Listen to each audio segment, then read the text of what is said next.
Hey guys, it's me, Rich. We're about to get into something that explains far more about modern politics than most pundits will ever admit. You have probably noticed that certain groups get endless sympathy while others get treated like villains, no matter what the facts say. What you're about to see is how neuroscience explains that instinctive split. What we're going to talk about in this video is this isn't just about empathy or compassion. It's about how your brain sorts people into moral categories before logic ever shows up. However, once those categories flip, judgment shuts off and chaos follows. And if we use the same science, we can explain how liberal progressive women think and why they always end up protecting the wrong side. Let's get into it. All right, guys, welcome back to RPW Media, where you will get the straight facts and political analysis all in one place. Now, tomorrow night, Friday nights at 6 o'clock Eastern, we do live streams where we're going to go over the most important stories of the week.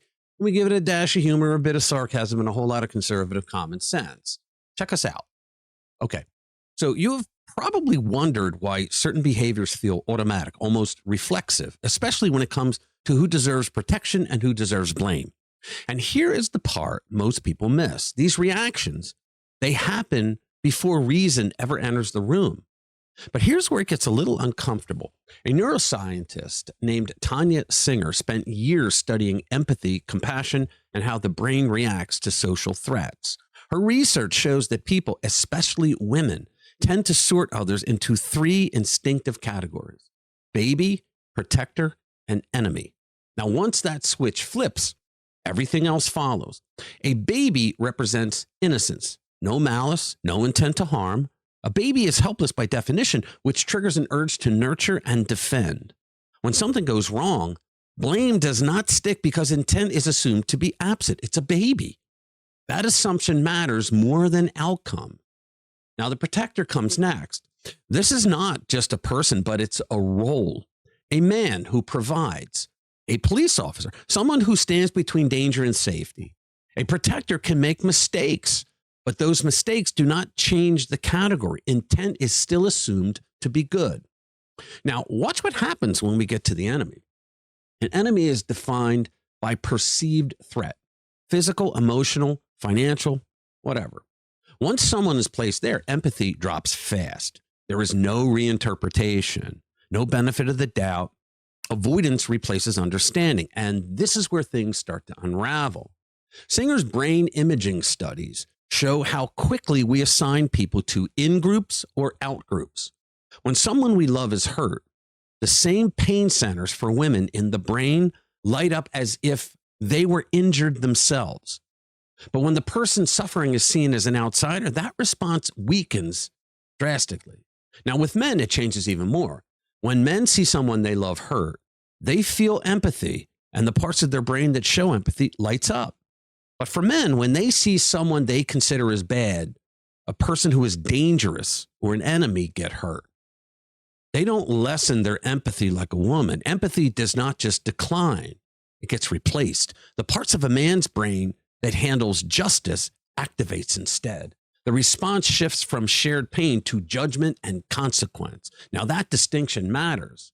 Singer also draws a sharp line between empathy and compassion. Empathy means feeling someone else's pain as your own. Over time, that drains people. Compassion is different. It is concern paired with action. And the brain can be treated to do that. It could be trained. Here's the key point most activists never talk about. Compassion leads to action without paralysis. Empathy without boundaries leads to burnout and bad decisions. And now let's talk about woke progressive women.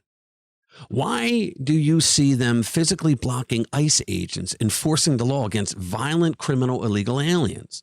Singer's framework could explain it. Illegal aliens are mentally placed into the baby category for liberal progressive women. They're vulnerable and powerless. At least they're seen that way. Progressive women cast themselves as the protector. Law enforcement becomes the enemy. That's for woke, liberal, progressive females. Now, once that inversion happens, judgment shuts down. But here's the part they never see coming. When violent criminals are treated like babies, like the innocent, and police are treated like enemies, the people harming, compassion stops being a virtue and becomes a liability. This is not empathy gone wrong. It's a categorization gone wrong. Okay, so the focus on systemic oppression overrides individual responsibility. Authority itself becomes suspect. The categories flip and instinct replaces reason. Singer's work does not justify this behavior. It explains it. And once you understand that, modern politics suddenly makes a lot more sense, doesn't it? So how did this happen to liberal progressive women? Well, one logical reason could be that they focus heavily on power dynamics and systemic injustice. Now, in their framework, they often see marginalized groups as inherently vulnerable because of larger social structures. So when they view certain groups, even those who have committed crimes, through that lens, they may default to seeing them as the baby or the oppressed party. In that model, authority figures like law enforcement can be perceived as the enemy, not because of the individual actions of officers, but because of the system they represent. In short, the categories get flipped when the lens is systemic oppression rather than individual actions. When neuroscience explains politics better than ideology, it's time to rethink our instincts.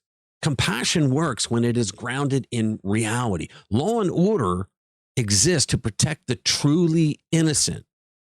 The upside is this: once people relearn how to apply judgment alongside compassion, society stabilizes fast.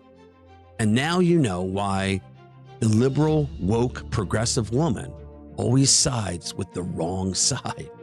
All right, thank you for watching. I'll see you in the next one. Little by little, piece by piece, I take back what's been stolen from me.